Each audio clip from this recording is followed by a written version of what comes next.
some interesting new research has come out from Bath University about Brexit and cognitive ability.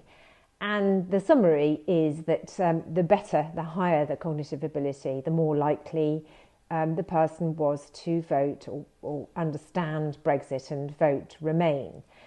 And I just thought it was interesting because so many people believe that all farmers are some monolithic voting bloc and that they all went together to the polling booths and voted Brexit. And in fact, this just isn't true. I think a lot of people, the myth about farmers voting Brexit has come from the fact that the Remain campaign weren't very good at getting their boards out, but the Leave campaign were. And so they were very visible, and people saw lots of Leave boards on farms and assumed that all farmers voted Brexit. The other thing is that the Brexit supporting farmers were, and some of them still are, were very loud.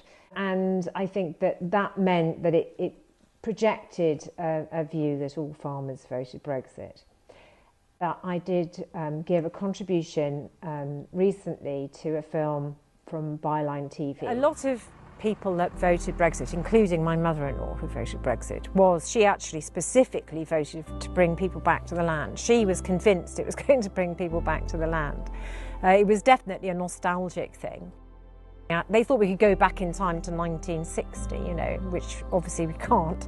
So that's why they voted for it. Particularly for farming, they were encouraged to blame the European Union for what the supermarkets have done, because the supermarkets have control of our final price, and they've been hammering down farms for years on farm gate prices. And I think a lot of farmers thought that if we came out of the European Union, then we could set our own prices, and it probably is that basic. I've only given you a little snapshot of that film from Byline TV. Do go over to their channel on YouTube and watch the whole film. I don't know that if it was all brainy, well-educated, high-functioning people voted Remain. I don't think that's true.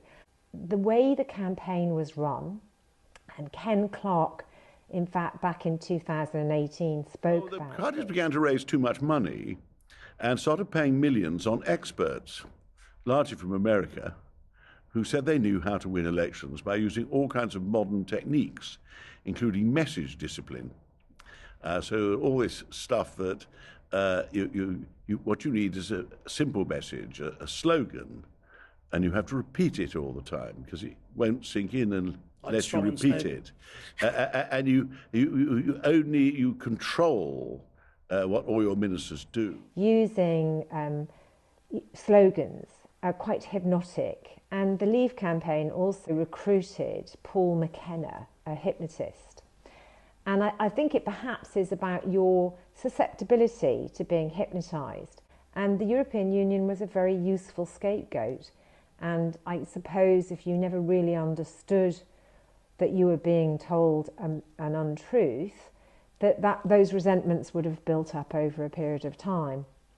And I think that's the fact that French and German farming was doing better than British farming caused some people to resent the European Union because they had feelings of it's not fair, we're being unfairly treated by the European Union.